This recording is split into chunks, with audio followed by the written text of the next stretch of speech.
If you've made it this far, you are almost done with the 10 review videos. This is Unit 9, in which we look at the crises that plagued the 20th century. The focus here is the two world wars. The history labs and the first two readings focus on those in a variety of different ways, as well as the movements for decolonization that followed those world wars. We're going to start, before we dive into the first reading, to talk about the road that got us into these two world wars, the differences and similarities between them. They both have some elements of nationalism in them. World War I began when Serbian nationalists who wanted freedom for all Serbs from the Empire of Austria-Hungary assassinated the Archduke Franz Ferdinand in Sarajevo. That led to a convoluted series of alliances and declarations of war, which ended up with Russia, France, and Britain fighting against Austria, Hungary, Germany, and the Ottoman Empire. It starts as them fighting the war on Serbia's side, but it ends in a much more convoluted tangle of various nationalist interests, colonial and imperial interests, and a desire to take power over the other European powers. World War II is a little bit different. It starts much more aggressively when Germany and Japan leave the League of Nations.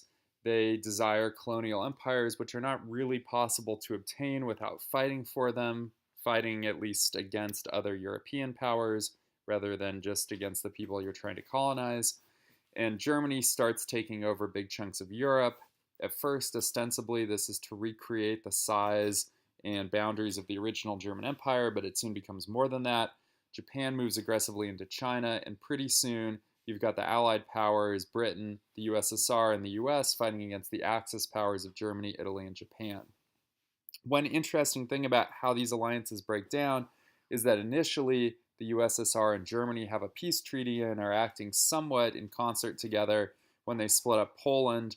However, Germany double crosses the Soviet Union, moves troops in, which is probably a massive military mistake, and the USSR ends up being allied with Britain and the United States. It's an uneasy alliance, as we'll see in the next review video, due to some of the Cold War tensions already being in place between the Soviet Union and the United States. The first reading in this unit looks at World War I in a larger global context. And the context that they suggest is the best to think of World War I is not as a war between a bunch of nation states, but as essentially an imperial war. That this war was a war fought between empires, and rather than keeping those empires intact and strong, it actually led to the quicker breakup and dissolution of those empires. Germany, Austria-Hungary, and the Ottoman empires all collapsed as a result of World War I.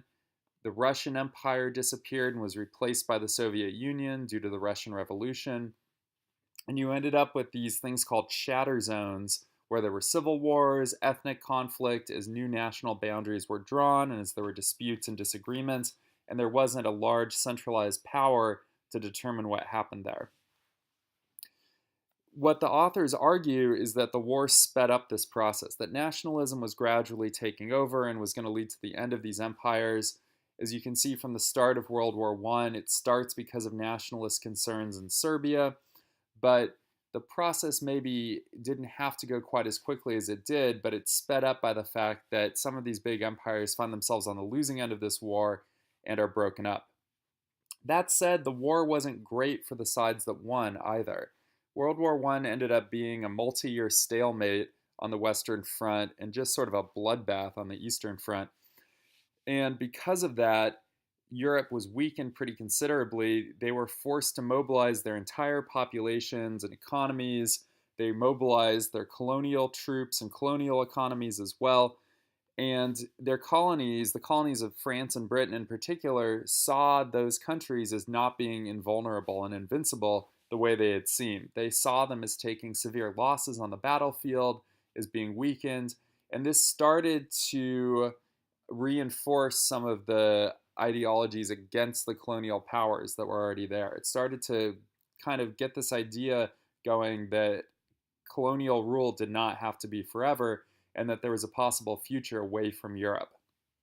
There was also an idea that many of the colonies had, such as India, that if they supplied troops to fight in this European war, they would be rewarded with freedom, and they were sorely disappointed when that was not the case. History Lab number 14 looks at a different side of the war. It looks at the nationalist end of it, the way in which propaganda was used, the way in which people rallied behind the modern idea of the nation state. One of the interesting things about this is the way in which war was glorified or seen as natural or seen as the way to keep the nation thriving. This Bernhardi article about Germany in the next war has a mix of social Darwinism and imperialism in there that suggests that war is the way to go for Germany. It's the way to expand, it's the way to gain power, it's a natural thing, and it's going to be a good thing for Germany.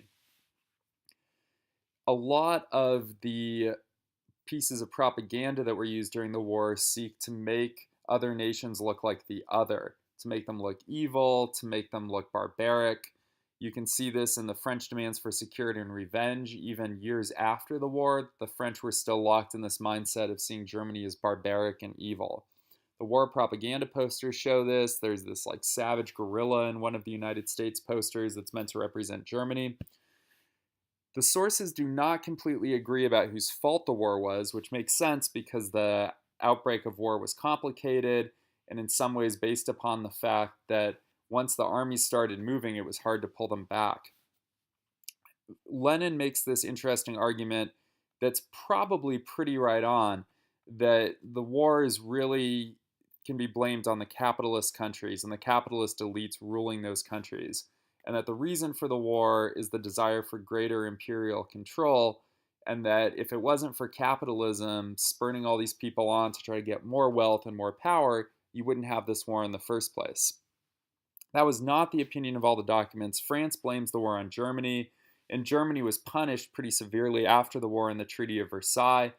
Germany was made to pay war reparations, their empire was carved up, their lands were given away, and Japan was also sorely disappointed, actually, since Japan joined on the British side in the war, but was not given these old territories in China that Germany controlled. And so you end this war with this feeling that, God, this horrible thing has happened, and war isn't as great as it seemed like going into it. But there's a lot of upset people. There's a lot of hurt feelings at the end of this war. And so the world is in this kind of unstable, tense place, especially as these empires have crumbled. And the role of some of the superpowers, for example, the United States, which is a growing superpower in the 20th century, are to isolate and to not deal with Europe. This turns out to be probably a huge mistake, as we'll see going forward. Moving on then to World War II, the article that we read here is a fairly complicated piece about fascism, and fascism is a really important invention of the 20th century. And I think the easiest way to think of fascism is as a response to democracy. That fascism comes out of democracy in a way that is not supportive of democracy, but really undermines it ultimately. But one of the key aspects of fascism is the way in which they're democratically elected. And the author of this piece, Robert Paxton, suggests that rather than trying to pin down just one identity for what fascism is, it's easier to see how it takes power and how it starts to gain control of democratic societies and subvert democratic norms. He does list some elements which are common to fascisms, even though he doesn't talk about necessarily the way in which they will always show up, but that they generally include some racial ideologies, a mixture of social Darwinism. There's a heavy element of nationalism in them, and militarism.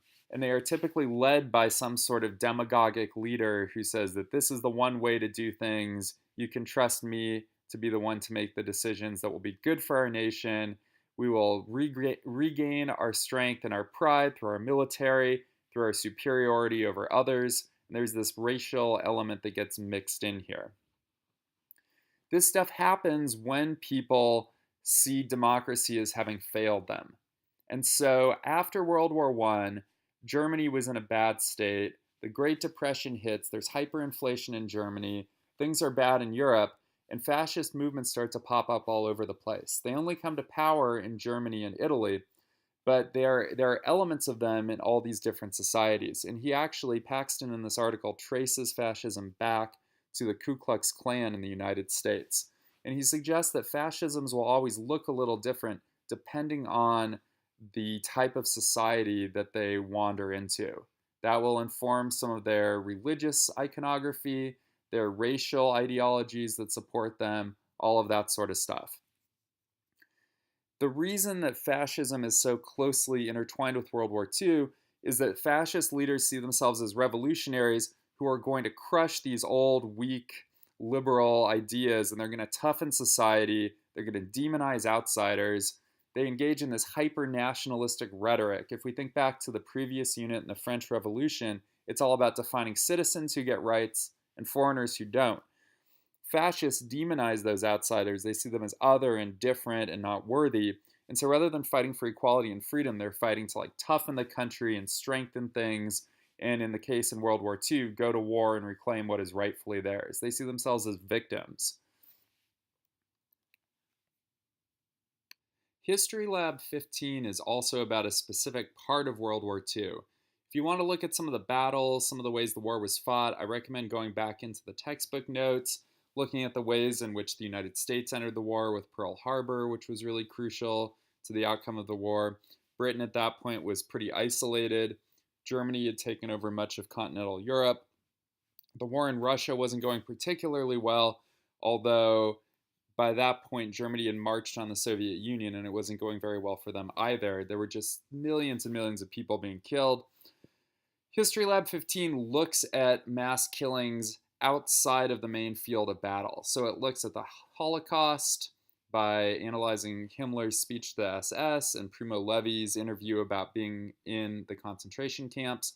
It looks at the dropping of the atomic bomb from Truman's announcement and a document from one of the survivors.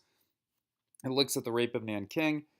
And then there were some really crucial experiments done after the Holocaust and the mass killings of World War II, the Milgram experiment and the Stanford Prison experiment, to try to get a sense of what made people follow orders, why were people so eager or willing to take on these roles, even when they were deeply dehumanizing to both the victims and the perpetrators. One common theme that's a carryover, actually, in some ways from Lab 14, where other nations were seen as the enemy, as barbaric, as outsiders, was a real dehumanization of the enemy. You see that in the rape of Nanking.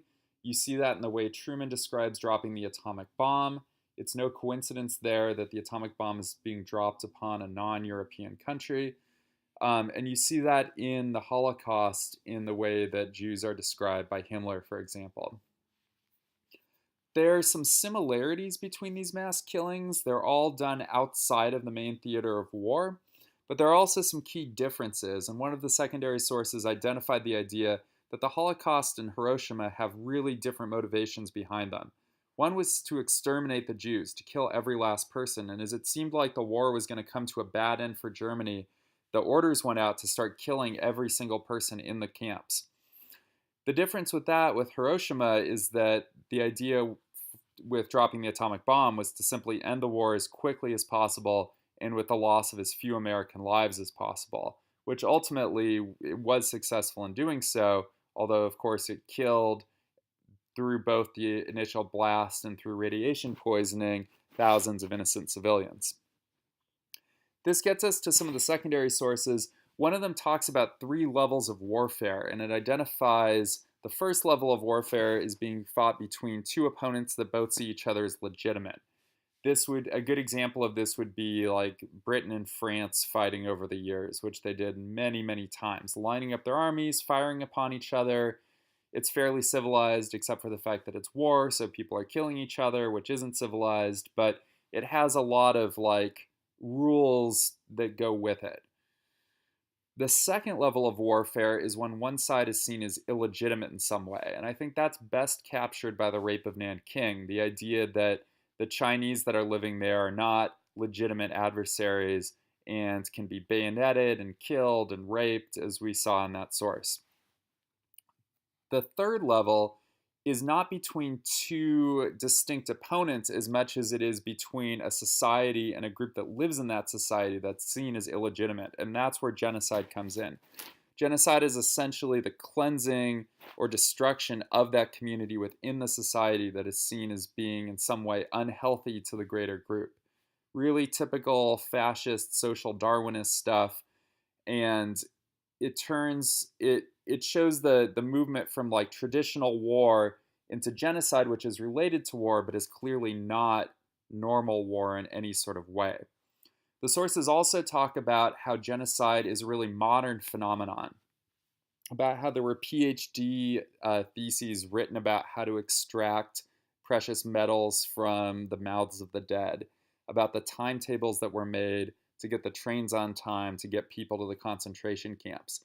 The organization needed to carry out genocide is the organization of modern bureaucratic nation states, as horrifying as that might seem. It's not some barbaric thing that we borrowed from the past, it's something new entirely that's part of the modern age. So finally, we're past the world wars. We're on to this last article about the decolonization of Africa and Asia in the 20th century. Basically, by the end of World War II, Europe is wrecked. Economically, it's in bad shape. Almost all of the industrial areas have been bombed repeatedly. There's massive rebuilding that needs to be done, and European colonial empires, for the most part, fall under their own weight. It's not possible anymore for Britain, for France to really keep up this idea that they rule the world. They don't have the money, the time, the energy to do it. There's also stronger and stronger resistance to being under colonial rule in those former colonies. There's movements that sweep these areas. Pan-Africanism, the idea that African nations must unite to fight for freedom. Pan-Arabism in the Middle East. These are powerful political movements. Gandhi preaches nonviolence in India. And so the two main goals of decolonization are political independence and economic competitiveness. These are tricky things because if we remember from Unit 7, there were a lot of problems in underdevelopment in both Asia and Africa due to the relationship of Europe to the global south. The idea that the global south has been producing raw materials for European industry means that there aren't factories ready to produce things as soon as African and Asian nations win their independence. Many of these decolonizers also were educated in Europe, and so they brought some Western sensibilities back to the places they wanted to liberate. But they also rejected Western influence, and they were pushing for socialist reforms over pure capitalism as a way of rejecting the West in many cases. There were some other problems also, some other big challenges for newly independent countries. There were elements of corruption in governments that were related to some of the corruptions that had been in place under colonial rule. There were really poorly drawn geographic boundaries that had been drawn out of convenience to European colonizers rather than any sort of paying attention to what sort of tribal or ethnic conflicts were there between the different groups. And then there was continued economic imperialism during this time period, the idea of exploiting these places for raw materials. So instead of sending in actual colonial rulers, as the British had done, the United States would create economic agreements with these places that would really leave them underdeveloped still and would not invest to bring these places into the first world. So lots of challenges that left Asia and Africa impoverished in a lot of ways. It's no surprise that the world wars were fought between these big imperialist powers in Europe and Japan, but then even after these wars were fought, the United States paid to help Europe rebuild itself. Japan rebuilt itself as part of the treaties after World War II, but the Third World still really struggled to catch up. So we're going to move on to the AP question. I decided to give you another periodization question, which is to evaluate the extent to which the end of World War II in 1945 should be considered a turning point in world history.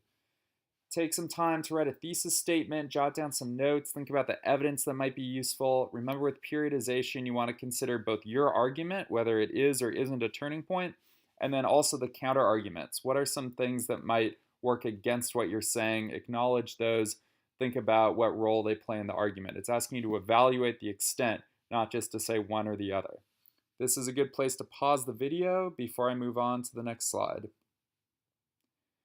If you're watching right now, I assume you've taken a look over this question, you've worked on it a little bit, and you are ready to talk about some answers.